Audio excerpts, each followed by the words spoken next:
இரத்தத்தில் தோய்க்கப்பட்ட வஸ்திரத்தை தரித்திருந்தார்.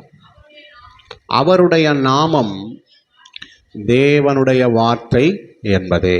அல்லேலூயா. ஆண்டுடைய வார்த்தைக்காக நான் தேவ சமூகத்தில் திரும்ப திரும்ப செபித்த பொழுது கர்த்தர் தந்த ஒரே வார்த்தை வார்த்தை. அல்லேலூயா. வார்த்தை என்கிற அந்த சத்தம் துணித்து கொண்டே இருந்தது. ஆமென். ஆண்டவர் அந்த வசனத்தை ஞாபகப்படுத்தினார். இரத்தத்தினால தோய்க்கப்பட்ட வஸ்திரத்தை அவர் தரித்திருந்தார். அவருடைய நாமம் என்ன? தேவனுடைய வார்த்தை, வேர்ட் ஆஃப் காட். ஆண்டவர் நல்லவர். ஆமென். நீதிமொழிகள் 18:10 ஆண்டவர் ஒரு வாக்குத்தத்தமான வார்த்தையை தந்திருக்கிறார். வாசிக்கலாம். நீதிமொழிகள் 18:10. கர்த்தரின் நாமம் பலத்த துருகம், நீதிமான் அதற்குள் ஓடி சுகமாயிருப்பான். எல்லாரும் சொல்லுங்க, கர்த்தரின் நாமம் பலத்த துருகம், நீதிமான் அதற்குள் ஓடி சுகமாயிருப்பான். ஆமாம். அந்த வஸ்திரமெல்லாம் இரத்தத்தினாலே தோய்க்கப்பட்டவராய் இருந்த ஆட்டுக்குட்டியானவர் ஆண்டவராக இயேசு கிறிஸ்து. அவருடைய நாமம் என்ன? தேவனுடைய வார்த்தை. இந்த கர்த்தரின் நாமம் பலத்த துருகம், நீதிமான் அதற்குள்ள ஓடி சுகமாயிருப்பான் என்ற ஆண்டவர் நமக்கு வாக்கு பண்ணுகிறார். அல்லேலூயா. இந்த புதிய மாதத்தில் நாம் தேவனுடைய நாமத்தை ஆமென் பற்றி இன்னும் அதிகமாய் அறிந்து அவரை நாம் அண்டிக் கொள்வோம். அது பலத்த துருகம், நம்மை சுகமாய் தங்க பண்ணுகிற வல்லமை உடையது ஆண்டவருடைய நாமம். அல்லேலூயா. கரங்களை உயர்த்தி ஒரு அல்லே சொல்லுங்களேன். அல்லேலூயா. தேவனுக்கு மகிமை உண்டாவதாக. ஆமென். ஆமாம். ஓசியாவின் புஸ்தகத்தில் நாம் கடந்த வெள்ளிக்கிழமை முளையிரவு ஜபத்தில் நாம் ஒரு வசனத்தை இப்படி தியானிக்க கர்த்தர் உதவி செய்தார். ஓசியா 3ஆம் அதிகாரம் அதனுடைய 18வது வசனத்தை நாம் வாசிக்கும் பொழுது, ஓசியா 3:18, அக்காலத்தில் நான் அவர்களுக்கு காட்டு மிருகங்களோடும் ஆகாயத்து பறவைகளோடும் பிராணிகளோடும் ஒரு உடன்படிக்கை பண்ணி வில்லையும் பட்டயத்தையும் யுத்தத்தையும் தேசத்தில் இராதபடிக்கு ஒழித்து அவர்களை சுகமாய் படுத்து கொண்டிருக்க பண்ணுவேன். ஆமென். சுகமாய் என்கிற அந்த வார்த்தை. ஆமென். கர்த்தரின் நாமம் பலத்த துருகம், நீதிமான் அதற்குள் ஓடி சுகமாயிருப்பான். எப்படி ஆண்டவர் சுகம், எப்படி ஒரு சுகமான வாழ்க்கை கர்த்தர் தரப்போகிறாராம்? ஒரு உடன்படிக்கை செய்ய போகிறாராம். யாரோடெல்லாம் உடன்படிக்கை செய்ய போகிறார்? மிருகங்கள், ஆகாயத்து பறவைகள், ஊரும் பிராணிகள் எல்லாவற்றோடு ஒரு உடன்படிக்கை செய்து யுத்தங்களை எல்லாம் ஓய பண்ணி ஒடிக்க வேண்டியவைகள் எல்லாம் ஒடித்து கர்த்தர் அவர்களை என்ன செய்ய போகிறாருங்களாம்? ஆமாம், தேசத்தில் யுத்தமே இல்லாமல் மாற்றி சுகமாய் தங்க பண்ண போகிறார். ஓசியாவின் புஸ்தகம் 2ஆம் அதிகாரம் 18வது வசனம் குறிச்சுக்குங்க. வேதாகமத்தில் எடுக்க முடியாதவங்க எடுத்துங்க. ஓசியா 2:18. கர்த்தர் நல்லவர் நல்லவர் நல்லவர் நல்லவர். பாருங்கள், தேவன் நம்மை சுகமாய் தங்க பண்ணுகிற ஆண்டவர். அல்லேலூயா. ஆமாம். உடன்படிக்கை செய்யப்பட வேண்டிய எல்லா இடங்களிலும் கர்த்தர் உடன்படிக்கை செய்து நமக்கு விரோதமாக இருக்கிற யுத்தங்களை எல்லாவற்றையும் அவர் ஓய பண்ணி அதை நிறுத்தி தேசத்தில் நம்மை சுகமாய் தங்கும்படி, சுகமாய் ஒரு வார்த்தை இருக்கிறது, படுத்து கொண்டிருக்கும்படி என்ன செய்வாருங்களா? நம்மை ஆசீர்வதிக்கிற நல்ல தேவனாயிருக்கிறார். அல்லேலூயா. சரி, தேவனுடைய வார்த்தை. அவர் நாமம் என்னதுங்க? தேவனுடைய வார்த்தை. எல்லாரும் சொல்லுவோம், அவர் நாமம் ஆண்டவர், அவர் நாமம் வார்த்தை. அல்லேலூயா. இந்த வார்த்தையை குறித்து தான் நாம் இந்த நாளில் தியானிக்க போகிறோம். வார்த்தை என்ன செய்யும்? வார்த்தையினால் கிடைக்கிற ஆசீர்வாதங்கள் என்ன? நாம் அறிந்தபடி ஆதியாகமம் 1ஆம் அதிகாரத்தை நாம் வாசிப்போமே ஆனால் அங்கே வார்த்தையின் வல்லமை எழுதப்பட்டிருக்கிறதை நம்மால் காண முடியும். அல்லேலூயா. ஆமாம். அங்கே நாம் வாசிக்கிறோம், உண்டாக கடவது என்கிற ஒரு வார்த்தை எல்லாவற்றையும் உருவாக்கிற்று. ஆமென். அப்போ தேவனுடைய வார்த்தை சிருஷ்டிக்கும்.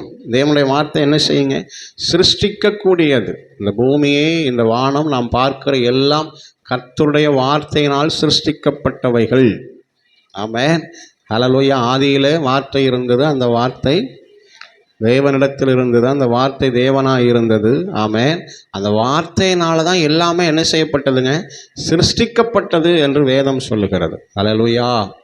கரங்களை வைத்து சொல்லுங்கள், அல்லேலூயா. அப்போ வார்த்தை என்ன செய்யுங்களாம்? ஒரு மனிதனை அல்லது ஒரு சூழ்நிலையை அது சிருஷ்டிக்கக்கூடிய வல்லமை உடையது. அல்லேலூயா. ஆமென். வார்த்தை சிருஷ்டிக்கும். வார்த்தை என்ன செய்யுங்க? சிருஷ்டிக்கும். எப்படிப்பட்ட சூழ்நிலையில் தேவன் தம்முடைய சிருஷ்டிப்பை அங்கே நிகழ்த்தினார் என்று பார்க்கும் பொழுது அது பெரிய ஒரு ஆச்சரியமான ஒன்று. ஆமென். பூமியானது வெறுமையும் ஒழுங்கின்மையுமாக இருந்தது. எத்தனாவது வசனம்? 2வது வசனத்தை வாசிங்க பார்ப்போம். பூமியானது ஒழுங்கின்மையும் வெறுமையுமாய் இருந்தது. அல்லேலூயா. அப்போ ஆண்டவர் சிருஷ்டிக்கிறவர் என்கிறது எவ்வளவு பெரிய ஆச்சரியமான ஒன்று என்றால், ஒழுங்கின்மையும் வெறுமையுமான ஒன்றை ஆண்டவர் நல்லது என்று காணத்தக்கதாய் அவர் சிருஷ்டிக்கிறவர். அல்லேலூயா. ஆமென். பக்கத்தில் கைப்பிடிச்சு சொல்லுங்க, ஒழுங்கின்மையும் வெறுமையுமான ஒன்றை நல்லதுன்னு காணத்தக்கதாய் அவர் சிருஷ்டிக்கிற தெய்வம். வார்த்தையினால சிருஷ்டிக்கிறார். அல்லேலூயா. எனக்கு அருமையானவர்களே, இந்த பகல் வேளையிலே தேவ சமூகத்தில் கர்த்தருடைய வார்த்தையை கேட்டுக்கொண்டிருக்கிற நம்முடைய வாழ்க்கையிலும் கூட அந்த தேவனுடைய வார்த்தை சிருஷ்டிக்கக்கூடிய வல்லமை உடையது. ஆமென். நம்ம வாழ்க்கையில் இருக்கிற ஒழுங்கின்மையை வெறுமையை கர்த்தர் மாற்றி நல்லதுன்னு காணத்தக்கதாய், நல்லதுன்னு தேவன் சொல்லத்தக்கதாய் அவர் சிருஷ்டிக்கிறதற்கு வல்லமை உள்ள ஆண்டவராய் இருக்கிறார். ஆமென். சரி, இந்த ஒழுங்கின்மையும் வெறுமையும் எப்படி வந்தது? யாரால் வந்தது? பிசாசினால ஏற்பட்டது, சத்துருவினால என்ன செய்யப்பட்டதுங்க? ஆமென். அல்லேலூயா. ஆதியிலே தேவன் வானத்தையும் பூமியையும் சிருஷ்டித்தார். அவர் என்றைக்குமே நல்லா தான் சிருஷ்டிப்பார். ஆமென் சொல்லுங்க. எதை தந்தாலும் நல்லா தான் தருவார். அல்லேலூயா. சரி, ஆனால் இதற்கு இடையில பிசாசு என்ன செஞ்சுட்டான்னா, அந்த பூமியை ஒழுங்கின்மையாய் வெறுமையாய் என்ன செய்துட்டானுங்க? மாற்றி விட்டான். அல்லேலூயா. எப்பவுமே சத்ரு வெளிப்படுகிற இடமெல்லாம் என்னவா தான் இருக்கும்னா ஒழுங்கின்மையும் வெறுமையும் தான் இருக்கும். அல்லேலூயா. எந்த இடம், எந்த ஒரு மனிதன் சத்துருவுக்கு தன்னை விட்டு கொடுக்கிறானோ அவன் ஒழுங்கின்மையாய் வெறுமையாய் மாறுகிறான். அல்லேலூயா. அல்லது எந்த இடத்துல தேவனுடைய ஆளுகை இருக்கிறதோ அந்த தேவ ஆளுகையை ஒழுங்கின்மையாய் வெறுமையாய் மாற்ற பிசாசு என்ன செய்கிறானுங்க? முயற்சிக்கிறான். அல்லேலூயா. ஆனால் ஆண்டவர் சொல்லியிருக்கிறார், திருடன் திருடவும் கொல்லவும் அழிக்கவும் வருகிறானே அன்றி வேறொன்றுக்கும் வரான். நானோ ஜீவன் உண்டாயிருக்கவும் அது பரிபூரணப்படவும் வந்தேன். பரிபூரணம். ஆமென். சிருஷ்டிக்கிற தேவன், பரிபூரணப்படுத்துகிற ஆண்டவர். அல்லேலூயா. சத்துரு ஒழுங்கின்மையாய் வெறுமையாய் மாற்றினது எல்லாம் நல்லது எனத்தக்கதாய் சிருஷ்டிக்கிறவர். ஆமென். திருடவும் அழிக்கவும் கொல்லவும் முயற்சிக்கிற இடத்துல அல்லது திருடப்பட்ட அழிக்கப்பட்ட கொல்லப்பட்ட இடங்களிலே ஆண்டவர் ஜீவனை தந்து பரிபூரணப்படுத்த, ஆமென், சிருஷ்டிக்கிறதற்கு அவர் வல்லமை உள்ள கர்த்தர். ஆமென் சொல்லுங்க. அல்லேலூயா. அப்போ தேவனுடைய வார்த்தை என்ன செய்யுங்க? சிருஷ்டிக்கும். ஆமென். ஆமென். ஒரு 5 காரியங்களை நாம் வேதத்திலிருந்து தியானிக்க தேவன் நமக்கு உதவி செய்வாராக. ஆதியாகமத்தின் புஸ்தகம் 15ஆம் அதிகாரம் 1 6 வசனங்களை நாம் வாசிக்க கேட்கலாம். ஆதியாகமம் 15ஆம் அதிகாரம் 1 6 வசனங்கள். இந்த காரியங்கள் நடந்த பின்பு கர்த்தருடைய வார்த்தை ஆபிரகாமுக்கு தரிசனத்திலே உண்டாகி, ஆபிரகாமே பயப்படாதே, பலனுமாய் இருக்கிறேன் என்றார். அதற்கு ஆபிரகாம், கர்த்தராகிய ஆண்டவரே, அடியனுக்கு என்ன தருவீர்? நான் பிள்ளை இல்லாமல் இருக்கிறேனே. விசாரணை கர்த்தனாய் இருக்கிறானே. வாசிங்க. ஆபிரகாம், எனக்கு இன்னும் நீங்கள் புத்திர சந்தானம் தரல. இதோ என் வீட்டில் பிறந்த அந்த எலியேசர் எனக்கு சுதந்திரவாளியாக இருக்கிறான். அப்படி சொன்ன ஆபிரகாமுக்கு கர்த்தருடைய வார்த்தை உண்டாகி, இவன் உனக்கு சுதந்திரவாளி அல்ல, உன் கற்ப பிறப்பாய் இருப்பவனே உனக்கு சுதந்திரவாளி ஆவான். அவர் அவனை வெளியே அழைத்து, வானத்தை அண்ணாந்து பார், நட்சத்திரங்களை எண்ணக்கூடுமானால் ஆமென் அவைகளை எண்ணு என்று சொல்லி அவனை நோக்கி, உன் சந்ததி இந்த நட்சத்திரங்களைப் போல இருக்கும் என்றார். 6வது வசனம், அவன் கர்த்தரை விசுவாசித்தான், அதை அவனுக்கு நீதியாக எண்ணினார். அல்லேலூயா. இங்கே ஆபிரகாமுக்கு கர்த்தருடைய வார்த்தை உண்டாயிற்று. என்ன உண்டாயிற்றுங்க? வார்த்தை உண்டாயிற்று. எல்லாரும் சொல்லுங்க, என்ன உண்டாயிற்று? வார்த்தை உண்டாயிற்று. கர்த்தர் சொல்லுகிறார், பயப்படாதே, நான் உனக்கு கேடகமும் மகா பெரிய பலனுமாய் இருக்கிறேன். உடனே ஆபிரகாம் கேட்கிறான், ஆண்டவரே, அடியேனுக்கு என்ன தருவீர்? எனக்கு நீர் இன்னும் என்ன தரல? புத்திர சந்தானம் அருளலை. என் வீட்டில் பிறந்த பிள்ளை இந்த எலியேசர் தான் இப்போ யாரா இருக்கிறா? சுதந்திரவாளி அப்படின்னு சொல்லுகிறார். அல்லேலூயா. ஆனால் ஆண்டவர் சொல்லுகிறார், இல்லப்பா, எலியேசர் சுதந்திரவாளி அல்ல, உன் வீட்டில் பிறக்கிற ஏதோ ஒன்று சுதந்திரவாளி அல்ல, யாரோ ஒருவர் சுதந்திரவாளி அல்ல, உன் கற்ப பிறப்பாயிருக்கிற ஆமென் ஒருவன் தான் உனக்கு சுதந்திரவாளியாய் மாறுவான். நீ தயவு செய்து என்ன செஞ்சிரு, வெளியே வா, வெளியே வந்து வானத்தை அண்ணாந்து பார், நட்சத்திரங்களை பார், அதுகள் என்ன கூடுமானால் என்ன.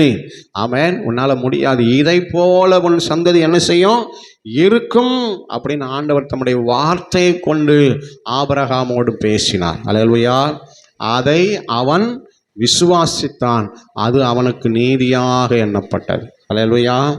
ஆமென். அவிசுவாசம் உள்ள மனிதனை ஒரு விசுவாசம் உள்ள மனிதனாய் இல்லை, விசுவாசத்தின் தகப்பனாய் சிருஷ்டிக்கக்கூடியது தேவனுடைய வார்த்தை. அல்லேலூயா. ஆண்டவருடைய வார்த்தை எப்படி சிருஷ்டிக்குங்களா? ஒரு அவிசுவாசமான மனிதனை, நம்ப முடியாத ஒரு மனிதனை ஆண்டவர் விசுவாசத்தின் தகப்பன் என்று இன்றைக்கு உலகமே சொல்லத்தக்கதாய் கர்த்தருடைய வார்த்தை அவனை சிருஷ்டித்தது. ஆமென். 12ஆம் அதிகாரத்தில் அழைக்கும் போதே வாக்குத்தத்தத்தோடு தான் அவன் கிளம்பி வருகிறான். அல்லேலூயா. ஆனால் 15ஆம் அதிகாரத்தில் அவனுக்கு சந்தேகம் வந்து விட்டது. நீங்கள் சொன்னீங்க உண்மைதான், ஆனால் எனக்கு இன்னும் ஒன்றும் கிடைக்கலையே, புத்திர சந்தானம் இன்னும் நீங்கள் தரலையே, அதனால் எனக்கு நம்பிக்கை இல்லை, என் வீட்டில் பிறந்த பிள்ளையாக எலியேசர் சுதந்திரவாளியாக இருக்கட்டும். ஆண்டவர் சொல்ல, இல்லை இல்லை, நீ உன் விசுவாசத்தை நம்பிக்கை என்ன செஞ்சிட விட்டுட்ட, நீ வெளியே வா, கொஞ்சம் வானத்தை அண்ணாந்து பார், நட்சத்திரத்தை பார், நட்சத்திரங்களை எண்ண கூடுமானால் என்ன, உன்னால் எண்ண முடியாது, இந்த எண்ணி முடியாத அளவு உன் சந்ததி இருக்க போகிறது, அதுவும் உன் கற்ப பிறப்பாய் இருக்கிறவன் நிமித்தமே இப்படி நான் செய்வேன் என்று சொன்ன பொழுது திரும்பவும் அவனுக்குள்ள விசுவாசம் துளிர்விட்டது. அவன் விசுவாசித்தான். இன்றைக்கும் விசுவாசத்தின் தகப்பன் என்று சொல்லத்தக்கதாய் ஆபிரகாமை தேவனுடைய வார்த்தை சிருஷ்டித்தது. அல்லேலூயா. கர்த்தர் உங்களுக்கு தந்த வாக்கு தத்தங்களை குறித்து ஒருவேளை நீங்கள் அவிசுவாசத்தோடு வந்திருப்பீர்களே, ஆனால் நான் சொல்லுகிறேன், கர்த்தர் உங்களுக்கு தந்த வார்த்தைகள் ஒருபோதும் பொய்யாய் போவது இல்லை. ஆமென். அவர் தம்முடைய வார்த்தையினாலே சொன்னதை தம்முடைய கரங்களினாலே நிறைவேற்றுகிற நல்ல தகப்பன். கைகளை தட்டி ஆண்டவரை மகிமைப்படுத்துங்க பார்ப்போம். அவர் தம்முடைய வார்த்தையினால் சொன்னதை கரங்களினால் நிறைவேற்றுகிறவர். அவங்களுக்கு கொடுக்கப்பட்ட வார்த்தை அது விழுந்து போவது இல்லை, அது நிச்சயம் நிறைவேறும். ஆமென். ஆமென். நாம் கர்த்தரை சார்ந்து கொள்வோம். ஆமென். அவிசுவாசமான ஒரு மனிதனை விசுவாசத்தின் தகப்பனாய் சிருஷ்டிக்கக்கூடிய வல்லமை உடையது தேவனுடைய வார்த்தை. ஆமென். விசுவாசம் கேள்வியினால் வரும் என்று நாம் ரோமரில் வாசிக்கிறோம். இந்த வசனத்தை கேட்க கேட்க, சத்தியங்களை கேட்க கேட்க, தேவனுடைய வார்த்தையை கேட்க கேட்க ஒரு மனிதன் விசுவாசத்தில் வல்லவனாகிறார். ஆமென். ஆமாம். எனக்கு அருமையானவர்களே, இந்த வார்த்தை நம்மை விசுவாசம் உடையவர்களாய் சிருஷ்டிக்க வல்லமை உடையது. இந்த தேவனுடைய வசனம் நம்முடைய அவிசுவாசத்தை நீக்கி அல்லது அவிசுவாசம் உள்ளவர்களாகிய நம்மை விசுவாசத்திலே வீரனாய் மாற்ற, விசுவாசத்திலே பயங்கரமானவர்களாய் மாற்ற அந்த வார்த்தைக்கு வல்லமை உண்டு. ஆமென் சொல்லுங்க. அதனால் வார்த்தையை நேசிங்க, தேவனுடைய வார்த்தைக்கு இடம் கொடுங்க, தேவனுடைய வார்த்தைக்கு எதிர்பார்த்துருங்க. ஆண்டவரே என்னோடு பேசும் என்று ஆமென் ஒவ்வொரு நாளும் அவர் சமூகத்தை வாஞ்சித்து பாருங்க. வார்த்தை உங்களை விசுவாசத்தில் வல்லவனாய் மாற்றும்.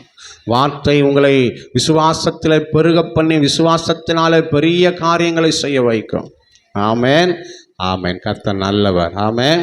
எனவே நாம் அதிகமாய் தேவனுடைய வார்த்தையை நாம் நேசிப்போம். கர்த்தருடைய நாமம் பலத்த துருகம், நீதிமான் அதற்குள் ஓடி சுகமாயிருப்பான். அவருடைய நாமம் தேவனுடைய வார்த்தை. அந்த வார்த்தையாகிய இயேசு, வார்த்தையாகிய தேவனை நாம் சார்ந்து கொள்ளும் பொழுது நம்முடைய அவிசுவாசம் எல்லாம் மாறி நாம் விசுவாசத்தில் பலனடைவோம். ஆமென். அதற்காகத்தான் நம்ம கையில் அந்த வேதாகமம் வார்த்தை எழுதி கொடுக்கப்பட்டிருக்கிறது. இந்த வார்த்தை எல்லா வார்த்தை போல சாதாரண வார்த்தை அல்ல, இது ஜீவனுள்ள வார்த்தை. ஆமென். இது ஆவியாயும் ஜீவனாயும் இருக்கிற வார்த்தை. Praise the Lord. அது அனுப்பின காரியம் வாய்க்கும். அல்லேலூயா. எப்படி ஒரு மலை பூமியில் விழுந்து அது புற்களையும் பயிர்களையும் முளைப்பிக்கிறதோ, அதுபோல தேவனுடைய வார்த்தை ஒரு மனிதனுக்குள்ள போய் வெறுமையாய் திரும்புவது இல்லை. அது செய்ய வேண்டியதை விசுவாசத்தில் அவனை பலப்படுத்த வேண்டிய ஒரு பெரிய காரியத்தை செய்கிறது. அல்லேலூயா. அதனால தான் பைபிள் வாசிங்க, வசனம் படிங்க, வசனத்தை மனதில் நிறுத்துங்க அப்படின்னு சொல்கிறோம். ஆமென். நீங்கள் யாரெல்லாம் பைபிள் வாசிக்கிறீங்க, யாரெல்லாம் வசனத்தை மனதில் நிறுத்த பிரயாசப்படுறீங்கன்னு தெரியல. நான் தாழ்மையாய் சொல்கிறேன், நீங்கள் விசுவாசத்தில் பலப்பட வேண்டுமேயானால் இந்த வார்த்தை உங்கள் இருதயத்தில் நிலைநிறுத்தப்பட வேண்டும். அல்லேலூயா. அதனால் தயவு செய்து பைபிளை வாசிங்க, தயவு செய்து வசனத்தை மனதில் நிறுத்துங்க. ஆமென், ஆமென். அது ஆவியாயும் ஜீவனாயும் இருக்கிறது. இந்த வசனத்திற்கு வல்லமை உண்டு. அது உங்களை விசுவாசத்தில் வல்லவர்களாய் மாற்றும். ஆமென். நீங்கள் கடந்து வந்த பாதைகளை கொஞ்சம் திரும்பி பாருங்க. சோர்ந்து போன நேரமெல்லாம் உங்களை தேற்றினது எது? நீங்கள் மனதில் நிறுத்தின தேவ வார்த்தை அல்லவா? நீங்கள் சோர்ந்து போன அல்லது தளர்ந்து போன நேரங்களில், தோல்வியுற்ற நேரங்களில், இனி வாழ்ந்து என்று சொல்லி அங்கலாய்த்த நேரங்களில் உங்களை பலப்படுத்தி நிலைநிற்க செய்தது எது? நீங்கள் வாசித்து மனதில் நிறுத்தின வேத பகுதி அல்லவா? ஆமென். அந்த வார்த்தை ஜீவன் உள்ளதுங்க. அல்லேலூயா. அது உங்கள் ஆவிக்குரிய வாழ்க்கைக்கு, உங்கள் விசுவாச வாழ்க்கைக்கு அது பலன் உள்ளது. ஆமென். நீங்கள் இன்னும் விசுவாசத்தில் நிலைநிற்க, தேவனுக்கென்று விசுவாசத்தில் நிலைநின்று பெரிய காரியங்களை செய்ய உங்களை பலப்படுத்துகிற வல்லமையுடைய வார்த்தை இந்த வேதாகமம். அந்த வார்த்தை என்கிற நாமம் அவர் நம்மோடு கூட இருக்கிறார். ஆமென். நீங்கள் அவரோடு இருந்தால் அவர் உங்களோடு இருப்பார். அல்லேலூயா. ஆமாம். நீங்கள் வேதத்தோடு வசனத்தோடு இருந்தால் அந்த வசனம் உங்களோடு இருக்கும். அந்த வசனம் உங்களை பலப்படுத்தும். அல்லேலூயா. இரண்டாவதாக ராஜாக்களின் புஸ்தகம் 19ஆம் அதிகாரம் 1-9 வசனங்களை நாம் வாசிக்கலாம். 1 ராஜாக்கள் 19ஆம் அதிகாரம் 1-9 வசனங்கள். எலியா செய்த எல்லாவற்றையும், தீர்க்கதரிசிகள் எல்லாரையும் பட்டயத்தாலே கொன்று போட்ட செய்தி அனைத்தையும் ஆகாப் யெசபேலுக்கு அறிவித்தான். அப்பொழுது யெசபேல் எலியாவினிடத்தில் ஆள் அனுப்பி, அவர்கள் ஒவ்வொருவருடைய பிராணனுக்கும் செய்யப்பட்டது போல நாளை இந்நேரத்திலே உன் பிராணனுக்கு செய்யாதே போனால், யாருங்க? தேவன்னா தேவர்கள்ங்களா? தேவர்கள் அதற்கு சரியாகவும் அதற்கு அதிகமாகவும் எனக்கு செய்ய கடவர்கள் என்று சொல்ல சொன்னான். தெரிந்தபோது எழுந்து தன் பிராணனை காக்க புறப்பட்டு போய் நிறுத்தினான். திரும்பவும் வனாந்திரத்தில் ஒரு நாள் பிரயாணப்பட்டு ஒரு சூரை செடியின் கீழ் உட்கார்ந்து சாக வேண்டும் என்று கோரி, போதும் கர்த்தாவே, என் ஆத்துமாவை இழுத்துக்கொள்ளும், நான் என் பிதாக்களை பார்க்கலும் நல்லவன் அல்ல என்று சொல்லி ஒரு சூரை செடியின் கீழ் என்ன செய்தானுங்களாம்? படுத்து கொண்டு நித்திரை பண்ணினான். தேவதூதன் வந்து அவனை தட்டி எழுப்பி அவனுக்கு என்ன கொடுக்குறாருங்க? ஆமாம், போஜனம் பண்ணுன்னு சொல்லி அவனை 40 நாள் என்ன செய்கிறாருங்க? நடக்க வைக்கிறார். அல்லேலூயா. பாருங்க, இங்க எலியா என்கிற ஒரு வல்லமையான தேவ மனுஷன். ஆமாம், எலியா என்கிற வல்லமையான தேவ மனுஷன். இவன் ஜெபித்த பொழுது வானம் அடைக்கப்பட்டது. ஆமென் சொல்லுங்க. திரும்பவும் இவன் ஜெபித்த பொழுது மழை என்ன செஞ்சிடுங்க, வந்துட்டு. மாத்திரமல்ல, இவன் ஜெபித்த பொழுது வானத்திலிருந்து அக்கினி இறங்கி வந்தது. கர்த்தரே தெய்வம் அன்றி எல்லா ஜனங்களும் என்ன செஞ்சாங்க, அறிக்கை செய்து மனம் திரும்பினார்கள். ஆமென். இவ்வளவு பெரிய காரியங்களை செய்த இந்த எலியாவை ஒரு எசபேலின் வார்த்தை என்ன செய்து விட்டதுங்க, மனமடிவாக்கி விட்டது, சோர்ந்து போக பண்ணினது. ஆமென். தான் சாக வேண்டும் என்கிற எண்ணத்தை அவனுக்குள் உண்டாக்கியது. அல்லேலூயா, அல்லேலூயா. ஆமாம், எவ்வளவு பெரிய வல்லமை உள்ள ஆளாக இருந்தாலும் எசபேலின் ஆவி, ஆமென், என்ன செய்ய முடியுங்க, சோர்ந்து போக பண்ண முடியும், வீழ்த்த முடியும். அல்லேலூயா. ஆனால் கர்த்தர் நல்லவர். ஆமென். நாம் ஆராதிக்கிற தேவன் பெரியவர். Praise the Lord. சோர்ந்து போன அந்த எலியாவுக்கு தன்னுடைய அப்பத்தை கொடுத்து, ஆமென், ஆமாம், நடக்கும்படி செய்கிறார். 40 நாள் போய் எங்கே போயிட்டாருங்க, ஒரு கெபிக்குள்ளே போயிட்டார். Praise the Lord. எங்கே போனாருங்க, கெபிக்குள்ளே. 13வது வசனத்திலிருந்து வாசிங்க. 13வது வசனத்திலிருந்து. எலியா கேட்டபோது மூடிக்கொண்டு வெளியே வந்து கெபியின், அதுக்கு முந்தின வசனத்தை வாசிருங்களேன். ஆ ஆ ஆ மெல்லிய சத்தம் உண்டாயிற்று. அதை எழுதியா கேட்ட பொழுது, ஆமாம், அந்த மெல்லிய சத்தம் தேவனுடைய வார்த்தை. அதை கேட்ட பொழுது தன் சால்வை முகத்தினாலே மூடி வெளியே வந்து நின்றான். அதோ, எலியாவே, இங்கே உனக்கு என்ன காரியம்? ஒரு வார்த்தை, சத்தம் அவனுக்கு உண்டாயிற்று. அதற்கு அவன், கர்த்தருக்காக வெகு பக்தி வைராக்கியம் இருந்தேன். இஸ்ரவேல் புத்திரர் தள்ளிவிட்டார்கள், இடித்து கொன்று போட்டார்கள், நான் ஒருவன் மாத்திரம் மீதியாயிருக்கிறேன். ஆண்டுடைய வார்த்தை என்ன வாசிங்க. அப்பொழுது கர்த்தர் அவனை பார்த்து, வழியாய் திரும்பிப்போ, ஆமென், அபிஷேகம் பண்ணு. அபிஷேகம் பண்ணு. ம் ம் ம் உன் ஸ்தானத்தில் எலிசாவை தீர்க்கதரிசியாய் அபிஷேகம் பண்ணு. சம்பவிப்பதாவது,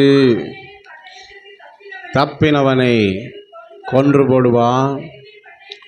தப்பினவனை எலிசா கொன்று போடுவான். ஆனாலும், ஆமென், முழங்கால்களையும் முத்தம் செய்யாதிருக்கிற 7000 பேரை, அல்லேலூயா, கரங்களை வைத்து சத்தம் வரலையே சொல்லுங்க பார்ப்போம். பாருங்க, சோர்ந்து போன எலியாவை, மடிந்து போக வேண்டும், சாக வேண்டும் என்கிற ஆமென் விண்ணப்பங்களை வைத்த அந்த எலியாவை தொடர்ந்து ஓடும்படியாக செய்து, அவன் மேல் இருக்கிற தரிசனங்களை, அவன் மேல் இருக்கிற திட்டங்களை, ஆமென், தான் உன்னை கொண்டு என்ன செய்ய போகிறேன் என்பதையெல்லாம் அவனை அறிவித்து, அவனுக்கு சொல்லி, அவன் சோர்வுகளை மாற்றக்கூடிய ஆமென் வல்லமை தேவனுடைய வார்த்தைக்கு இருக்கிறது. அல்லேலூயா. ஆமாம், ஆண்டவருடைய வார்த்தை சிருஷ்டிக்கிற வார்த்தை. அல்லேலூயா.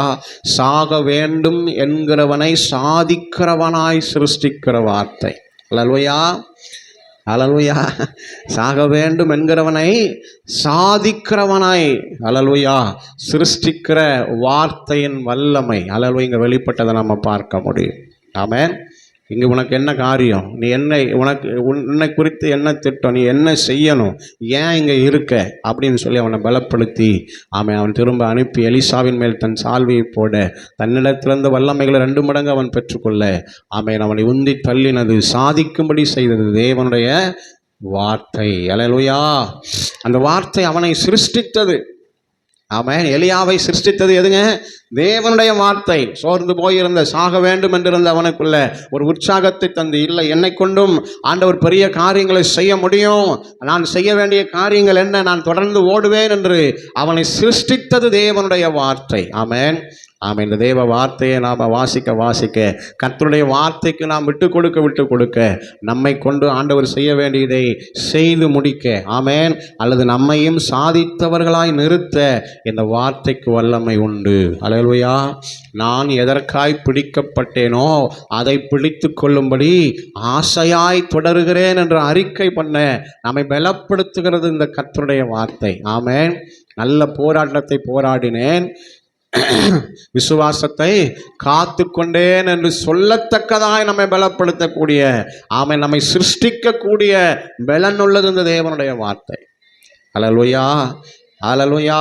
நாம் ஓட வேண்டிய ஓட்டத்தில் இடை நிற்கிற அல்லது சோர்ந்து போகிற, தளர்ந்து போகிற சூழ்நிலைகளில் எல்லாம் நம்மை தைரியப்படுத்தி தொடர்ந்து ஓட வைக்கிற வல்லமை உடையது நாம் கைகளில் வைத்திருக்கிற தேவனுடைய வார்த்தை. அது அப்படி நம்மை சிருஷ்டிக்கக்கூடியது, நம்மை உருவாக்கக்கூடியது. அல்லேலூயா, அல்லேலூயா.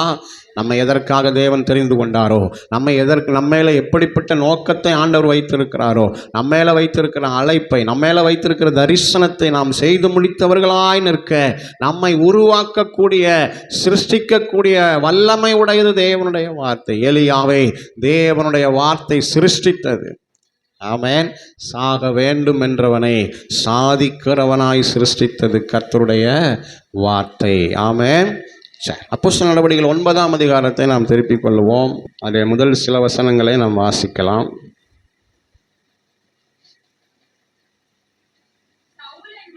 சவுல் என்பவன்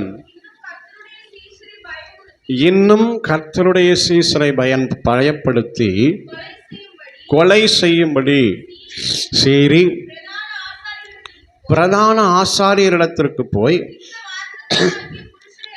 இந்த மார்க்கத்தாராகிய புருஷரை ஆகிலும் ஸ்திரீகளை ஆகிலும் தான் கண்டுபிடித்தால் அவர்களை கட்டி எருசலேமுக்கு கொண்டு வரும்படி கேட்டு வாங்கினான். அவன் பிரயாணமாய் போய் தமஸ்குவுக்கு சமீபித்த பொழுது சடுதியிலே ஒளி அவனை சுற்றி பிரகாசித்தது. விழுந்தான். அப்பொழுது, சவுலே, சவுலே, நீ என்னை ஏன் துன்பப்படுத்துகிறாய் என்று சத்தத்தை, ஒரு வார்த்தையை அவன் கேட்டான். அதற்கு அவன், ஆண்டவரே நீர் யார் என்றான். அதற்கு கர்த்தர், நீ துன்பப்படுத்துகிற இயேசு நானே. அல்லேலூயா, ஆமென். தொடர்ந்து அப்போஸ்தலனாகிய சவுல் சொல்கிறான், நான் என்ன செய்ய, வாசிங்க, தொடர்ந்து வாசிங்களேன். உனக்கு கடினமாம் என்றார். நடுங்கி திகைத்து, ஆண்டவரே நான் என்ன செய்ய சித்தமாயிருக்கிறீர். போதும். அதற்கு கர்த்தர், நீ என்ன செய்ய, அந்த பட்டணத்துக்குள்ளே போ, நீ செய்ய வேண்டியதெல்லாம் உனக்கு அங்கே சொல்லப்படும். அல்லேலூயா. இந்த சம்பவத்தை நாம் அதிகமாய் வாசித்திருக்கிறோம், தியானித்திருக்கிறோம். ஆமென். நியாயப்பிரமாணங்களை எல்லாம் கமாலியேலின் பாதத்தில் அமர்ந்து கற்று தேர்ந்து யூத மார்க்கத்தை குறித்து பக்தி வைராக்கியமுடையவனாயிருந்த ஒரு மனிதன். யாருங்க? சவுல். ஆமென். அருமையான ஸ்தேவான் கொல்லப்படும் பொழுது வஸ்திரங்களை தன் கைகளிலே வைத்திருந்த ஒரு மனிதன். யாருங்க? சவுல். அவன் ஒரு வழி, இதுதான் சரியானது, இந்த இயேசு என்கிற அந்த மார்க்கம் சரியல்ல, இந்த யூத மார்க்கத்தை ஆமென் விட்டு விலகி போகிற அல்லது அந்த கிறிஸ்தவ மார்க்கத்திற்கு போகிற இந்த மார்க்கத்தமைந்த ஒவ்வொருவரையும் நான் துன்பப்படுத்துவேன், சிறையில் அடைப்பேன் என்று அந்த வழியிலே ஓடிக்கொண்டிருந்த அவனை இயேசு சந்திக்கிறார். ஆமென். தமஸ்குவின் வாசலிலே அவனை சுற்றி ஒளி பிரகாசித்த பொழுது அவன் கீழே விழுகிறான். அவனுக்கு ஒரு சத்தம் கேட்கிறது. ஆமென். நீ ஏன் என்னை துன்பப்படுத்துகிறாய்? அல்லேலூயா, ஆமென். நீ துன்பப்படுத்துகிற இயேசு நானே. முள்ளில் உதைக்கிறது உனக்கு கடினமா? அல்லேலூயா. அப்போ உடனே அவன் கேட்கிறான், நான் என்ன செய்ய சித்தமாக இருக்கிறேன்? அப்போ ஆண்டு சொல்லுகிறார், நீ என்ன செய், பட்டணத்துக்குள்ளே போ, உனக்கு சொல்லப்படும். 3 நாள் ஆமேன் புசியாமலும் குடியாமலும் ஆமேன் கண்ணு தெரியாம கையிலாக கொடுக்கப்பட்டவனாய் பட்டணத்துக்குள்ளே போன அந்த சவுல் 3 நாள் உபவாசித்து கர்த்தரை நோக்கி ஜெபிக்கிறான். ஆமேன். ஆண்டவர் ஜெபத்தை கேட்கிறவர். ஹல்லேலூயா. கர்த்தர் ஜெபத்தை கேட்கிறவர். ஆமேன். அங்கே ஒரு தீர்க்கதரிசி அனுப்பி அவன் என்ன செய்ய வேண்டும் என்பதை அவனுக்கு உணர்த்துகிறார். ஹல்லேலூயா. அந்த வசனங்களை நாம் வாசிக்கலாம். அப்போஸ்தலர் 9ஆம் அதிகாரம். அதற்கு கர்த்தர், நீ போ. நல்ல கவனிங்க, புறஜாதி 12வது வசனம், புறஜாதிகளுக்கும் ராஜாக்களுக்கும் 15 இஸ்ரவேல் புத்திரருக்கும் என்னுடைய நாமத்தை அறிவிக்கிறதற்காக நான் தெரிந்து கொண்ட பாத்திரமாயிருக்கிறான். என் நாமத்தின் நிமித்தம் என்பதை காண்பிப்பேன் என்றார். ஹல்லேலூயா. ஆமாம், ஆண்டவர் அப்படியே சவுலுக்கு என்ன செஞ்சாருங்க? காண்பித்தார். 20வது வசனம் சொல்லுகிறது, தாமதமின்றி கிறிஸ்து தேவனுடைய குமாரன் என்று பிரசங்கித்தான். ஹல்லேலூயா. நல்ல கைகளை உயர்த்தி சொல்லுங்க, ஹல்லேலூயா. ஆமாம், எந்த மனிதன் கிறிஸ்துவை என்கிற மார்க்கம் அந்த வழி சரியில்லை என்று சொல்லி ஆமேன் தான் முன்பு கொண்டிருந்த யூத மார்க்கத்திற்கு பக்தி வைராக்கியம் உள்ளவனாய் செயல்பட்டானோ அதே மனிதனை அவன் எது சரியான வழி என்பதை அறியும்படி அவனை சிருஷ்டித்தது தேவனுடைய வார்த்தை. அல்லேலூயா. ஹல்லேலூயா. தான் கொண்டிருக்கிற வழிதான் சரி என்று ஓடிக்கொண்டிருந்த ஒரு மனிதனை, தான் இதுவரைக்கும் வாழ்ந்த வழிதான் சரி என்று பக்தி வைராக்கியமாய் வாழ்ந்து கொண்டிருந்த ஒரு மனிதனை, இல்லை இதுதான் சரியான வழி என்பதை அவன் அறியும்படி அவனை சிருஷ்டித்தது தேவனுடைய வார்த்தை. ஆமென். ஹல்லேலூயா. இன்றைக்கும் அந்த வார்த்தையாகிய தெய்வம் உண்மை உள்ளவராயிருக்கிறார். ஹல்லேலூயா. ஆமென். நம்முடைய வாழ்க்கையிலும் ஆமென், உலகத்தில் இருக்கிற ஒவ்வொரு மனிதனுடைய வாழ்க்கையிலும் வழி இதுவே, வழி நானே என்று சொல்லத்தக்க நம்முடைய வார்த்தையினாலே சிருஷ்டிக்கிற வல்லமை உடையவர் நாம் ஆராதிக்கிற இயேசு கிறிஸ்து. ஒரு சவுலை பவுலாய் மாற்றக்கூடிய, சிருஷ்டிக்கக்கூடிய, அவன் வழியில ஓடிக்கிருந்த ஒருவனை இயேசுதான் வழி என்று சொல்லத்தக்கதாய் உருவாக்க சிருஷ்டிக்க கர்த்தருடைய வார்த்தையினால் ஆகுமானால், ஆமென். ஹல்லேலூயா. நம்மையும் நம்முடைய பிள்ளைகளையும் நம்முடைய சந்ததியும் ஆமென் இயேசுதான் வழி என்று அறிய வைக்க தேவனுடைய வார்த்தையினால் நிச்சயமாகும். ஹல்லேலூயா. அதனால் பிள்ளைகளை வசனங்களை வாசிக்க வைங்க, பிள்ளைகளை வசனங்களை மனப்பாடம் பண்ண வைங்க. ஆமென். ஆண்டுடைய வழியை அறிந்து கொள்கிற ஒரே காரியம் தேவனுடைய வசனம்தான். ஆமென். ஹல்லேலூயா. ஆமென். உலகத்தில் பல வழி இருக்கிறது. அந்த எந்த வழியும் அவர்களை ஈர்த்து கொள்ளாமல் தேவ வழியிலே ஒரு மனிதன் நிற்க வேண்டுமே ஆனால் இந்த சிருஷ்டிக்கிற வல்லமையுடைய இந்த தேவ வார்த்தை ரொம்ப ரொம்ப அவசியமாக இருக்கிறது. ஆமென். வழியை அறியாதவனாய் இருந்த, மெய்யான வழியாக இயேசுவை அறியாதவனாய் இருந்த பவுலை சிருஷ்டித்தது தேவனுடைய வார்த்தை. அவன் தாமதம் இல்லாமல் என்ன சொன்னானுங்களா? கிறிஸ்து தேவனுடைய குமாரன் என்று எல்லா ஆலயங்களிலும் பிரசிக்கிற, எந்த தமஸ்கு பட்டணத்தில் கிறிஸ்துவர்களை சிறைபிடிக்க வேண்டும் என்று ஆமென் உத்தரவு பெற்றுக்கொண்டு போனானோ அதே பட்டணத்தில் இயேசுதான் தேவனுடைய குமாரன் என்று பிரசங்கிக்கிறான். ஹல்லேலூயா. ஆமென். அப்படிப்பட்ட உருவாக்கக்கூடிய, சிருஷ்டிக்கக்கூடிய வல்லமை உடையது தேவனுடைய வார்த்தை. ஹல்லேலூயா. இன்னைக்கு ஒருவேளை கிறிஸ்துவுக்கு எதிராக பேசுகிற அல்லது கிறிஸ்துவுக்கு எதிராக செயல்படுகிறவர்களாக இருக்கலாம். உங்கள் பிள்ளைகள், உங்கள் உறவுகள், நீங்கள் எதிர்பார்க்கிற யாரோ ஒருவர். ஆமென். நான் எவ்வளோ சொல்லியும் கேட்க மாட்டேங்கிறாங்க. இயேசுவுக்கு விரோதமாக தான் பேசுகிறாங்க, கிறிஸ்துவுக்கு விரோதமாக தான் பேசுகிறாங்க. நாங்கள் ஆண்டவரை தேடுறதே அவங்க பார்வைக்கு எப்படி தான் தெரியுது? தப்பாக தான் தெரியுது நீங்கள் நினைக்கலாம். இல்லை, ஆண்டவர் நிச்சயம் ஒரு நாளில் ஆமென் நானே வழி என்பதை அவர்கள் அறிந்து கொள்ளும்படி அவர்களை தம் வார்த்தையினால் சிருஷ்டிக்க அவர் வல்லமையுடையவராயிருக்கிறார். ஆமென். எத்தனை சாட்சிகளை கேட்கிறோம்? நான் சுவிசேஷத்திற்கு எதிர்த்தவன், ஆனால் இன்றைக்கு என்னை சுவிசேஷத்தை அறிவிக்கும்படியாய் கர்த்தர் வைத்திருக்கிறார். நான் வேதாகமத்தை கிழித்தவன், ஆனால் இன்றைக்கு இந்த வேதாகமத்தை சுமக்கும்படி கர்த்தர் என்னை ஆண்டவரால் முடியுங்க. ஹல்லேலூயா.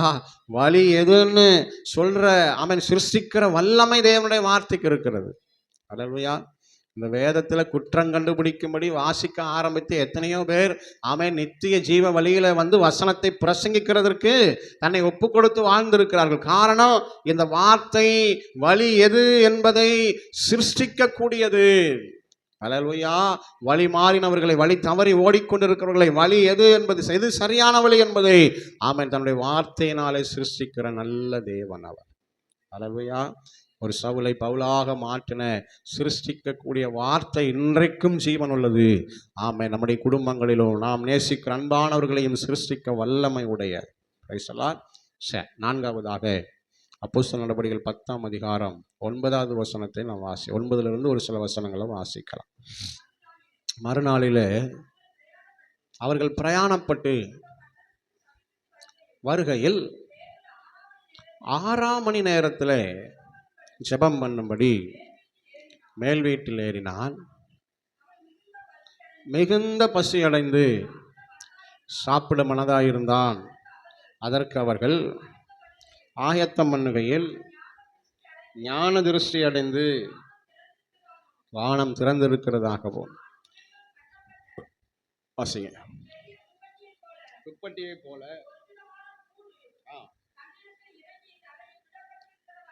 ஆமென்.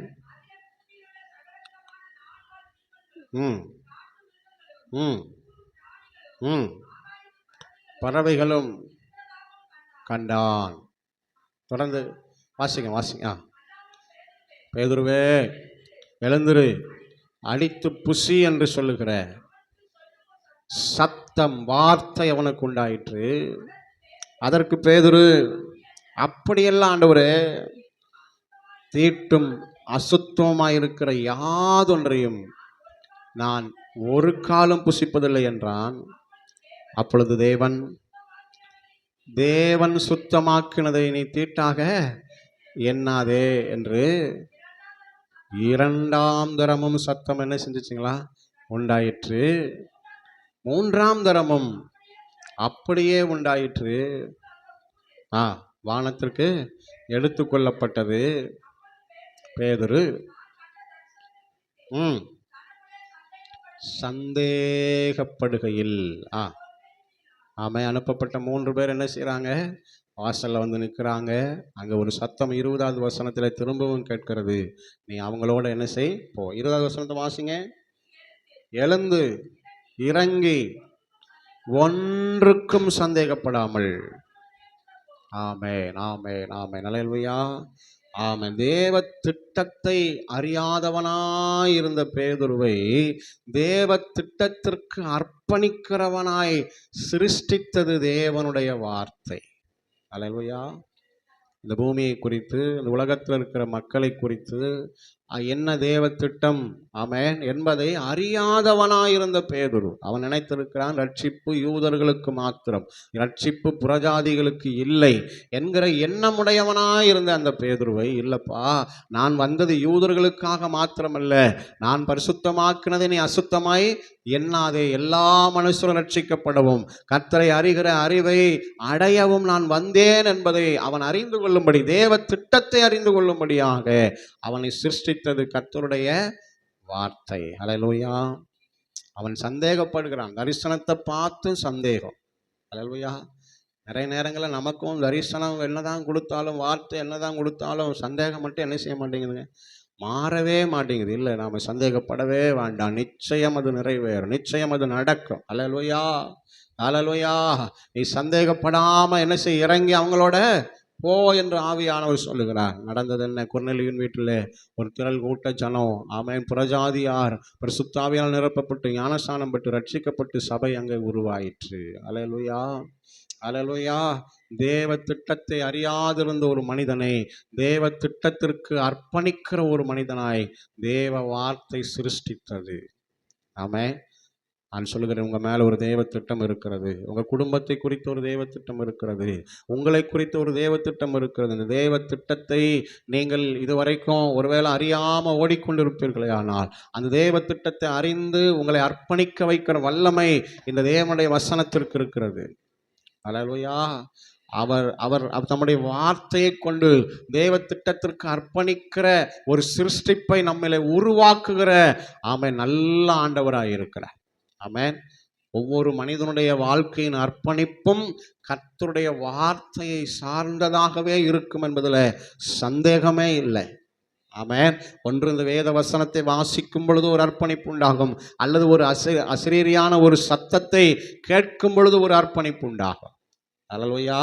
நிச்சயம் வார்த்தை தேவ திட்டத்திற்கு அர்ப்பணிக்க வைக்கிற, சிருஷ்டிக்கிற வல்லமை உடையது என்பதில் எந்த சந்தேகமும் இல்லை. ஆமென். ஞானஸ்தானம் எடுக்க, ஆண்டவருக்காக அர்ப்பணிக்க, தேவனுக்காக ஊழியம் செய்ய, தேவனுக்காக கொடுக்க, இப்படி பல விதங்களில் தேவ ஜனங்களை அர்ப்பணிக்க வைக்கிற, தேவ திட்டத்திற்கு அர்ப்பணிக்க வைக்கிற ஒரு சிருஷ்டிப்பை உருவாக்குகிற வல்லமை இந்த தேவனுடைய வசனத்திற்கு இருக்கிறது. அதனால நம்ம வசனத்தை வாசிக்கிறது மாத்திரமல்ல, வசனத்தை தைரியமா சொல்லுங்க, சொல்லவும் பேசவும் நாம ஜாக்கிரதை உள்ளவர்களாக இருப்போம். அல்லேலூயா. சொல்லுங்க அல்லேலூயா. யாருக்கிட்ட என்ன வார்த்தையை கர்த்தர் சொல்லுகிறாரோ அதை தைரியமா என்ன செஞ்சிருங்க, சொல்லிருங்க. ஆமென். ஆமென் சொல்லுங்க. அல்லேலூயா. இந்த வார்த்தை சொல்லுகிறதுக்கு எனக்கு என்ன தகுதி அப்படியெல்லாம் நீங்க யோசிக்க வேண்டாம். அல்லேலூயா. கர்த்தருடைய வார்த்தையை நாம தைரியமா என்ன செய்யணுங்க, சொல்லணும். ஆமென் சொல்லுவோம். ஆண்டவர் நல்லவர். கடைசியாக நித்தியத்திற்கான சபையை ஆயத்தப்படுத்தக்கூடிய, சபையை சிருஷ்டிக்கக்கூடிய வல்லமை தேவனுடைய வார்த்தைக்கு இருக்கிறது. ஆமென். நீங்கள் வெளிப்படுத்தல நீங்கள் வாசிப்பீர்களே ஆனால் சபைகளை குறித்து எழுதியிருக்கிறது, சபைக்கான வார்த்தைகள் அங்கே எழுதப்பட்டிருக்கிறது. ஆமென். சபையின் குறைவுகள் என்ன, சபையை குறித்த தேவனுடைய எதிர்பார்ப்பு என்ன, சபை சீர்படுத்தப்பட வேண்டிய காரியங்கள் என்ன, இவைகளை எல்லாம் ஆண்டவர் அங்கே எச்சரிப்பாக எழுதி அவர்களுக்குரிய ஆசீர்வாதமான வார்த்தைகளையும் அங்கே எழுதி வைத்திருக்கிறதை நாம் பார்க்கலாம். அல்லேலூயா. ஆதியிலே கொண்டிருந்த அன்பை விட்டா என்று உன் பேரில் எனக்கு குறைவுண்டு என்கிற எச்சரிப்பின் சத்தத்தை நாம் கேட்க முடியும். ஆமென். அல்லேலூயா. ஜெயம் கொள்ளுகிறவன் எவனோ அவனுக்கு பரதீசின் மத்தியில் இருக்கிற ஜீவ விருட்சத்தின் கனியை புசிக்க கொடுப்பேன் என்ற ஆசீர்வாதமான வார்த்தைகளின் நித்தியத்தை குறித்து அங்கே எழுதப்பட்டிருக்கிறதை நாம் பார்க்க முடியும். அல்லேலூயா. உனக்கு கொஞ்சம் பலன் இருந்தும் என் நாமத்தை மறுதலியாமல் என் வசனத்தை கை கொண்டபடியினால் இதோ நான் உனக்கு முன்பதாக திறந்த வாசலை வைத்திருக்கிறேன் என்று ஆமென் பாராட்டுகிற வார்த்தைகளையும் அங்கே எழுதுகிற நாம் பார்க்க முடியும். இப்படியாய் சபையை தன்னை சந்திக்கும்படி, சபையை நித்திய ராஜ்யத்திற்கு ஆயத்தப்படுத்தும்படி சிருஷ்டிக்கிற வார்த்தை இந்த தேவனுடைய வார்த்தை. அல்லேலூயா. அல்லேலூயா. ஆண்டவர் நல்லவர். ஆண்டவர் சபையை ரொம்ப நேசிக்கிறார். ஆமென். ஆண்டவர் சபைக்காக தன்னுடைய ஜீவனையே தந்திருக்கிறார். ஆண்டவர் சபையை தனக்கு முன்பதாக ஒரு பரிசுத்த மணவாட்டியாய் நிறுத்த அவர் தன்னுடைய ஜீவனை கொடுத்திருக்கிறார் என்பதில் எந்த சந்தேகமும் இல்லை. அல்லேலூயா. என் பிரியமே, நீ பூர்ண ரூபவதி, உன்னில் பழுதொன்றும் இல்லை என்று சொல்லத்தக்கதாய் உருவாக்குகிற, சிருஷ்டிக்கிற வல்லமை இந்த தேவனுடைய வசனத்திற்கு உண்டு. ஆமென். அல்லேலூயா. அல்லேலூயா. எனவே நம்மை சிருஷ்டிக்கிற, நம்மை உருவாக்குகிற, நித்தியத்திற்காக நம்மை ஆயத்தப்படுத்துகிற இந்த தேவ வசனத்திற்கு நம்மை விட்டு கொடுப்போம். நிச்சயமாய் அவருக்கு முன்பதாக நம்மை நிறுத்துகிற கிருபை உண்டாயிருக்கும் என்பதில் எந்த சந்தேகமும் இல்லை. நீர் எனக்கு தந்தவைகளில் நான் ஒன்றையும் இழந்து போகவில்லை என்கிற வார்த்தை எவ்வளவு நிச்சயம். அல்லேலூயா. ஆண்டவர் நிச்சயமாகவே அதை செய்வார். கர்த்தர் வார்த்தைக்கு நம்ம ஒப்பு கொடுப்போம். நித்தியத்திற்காக சபையை ஆயத்தப்படுத்துகிற, சிருஷ்டிக்கிற வல்லமை தேவனுடைய வசனத்திற்கு உண்டு. அல்லேலூயா. நாம் தேவனை சந்திக்க ஆயத்தப்பட வேண்டுமே ஆனால் இந்த தேவ வார்த்தையை அதிகமாய் நாம் நேசிக்க வேண்டும். நம்மை ஆயத்தப்படுத்துகிறது ஒன்றே ஒன்றுதான், இந்த தேவனுடைய வசனம்தான். எத்தனை பேர் ஆமென் சொல்றீங்க? அல்லேலூயா.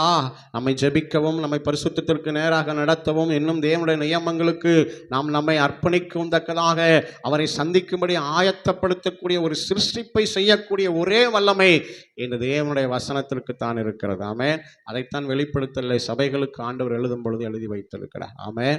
நாம் எப்படி ஜெயம் கொள்ளுகிறவர்களாய் இந்த உலகத்தில் வாழ முடியும், நாம் எப்படி ஜெயம் கொள்ளுகிறவர்களாய் தேவனை ஆமென் மகிமைப்படுத்த முடியும் என்கிற ஆமென் எல்லா எச்சரிப்பையும், நம்மிடத்தில் இருக்கிற நன்மைகளை, நம்மிடத்தில் இருக்கிற நமக்கு வைத்திருக்கிற ஆசீர்வாதங்களையும் நமக்கு சொல்லி நம்மை சிருஷ்டிக்கிற வல்லமை இந்த தேவனுடைய வசனத்திற்கு உண்டு.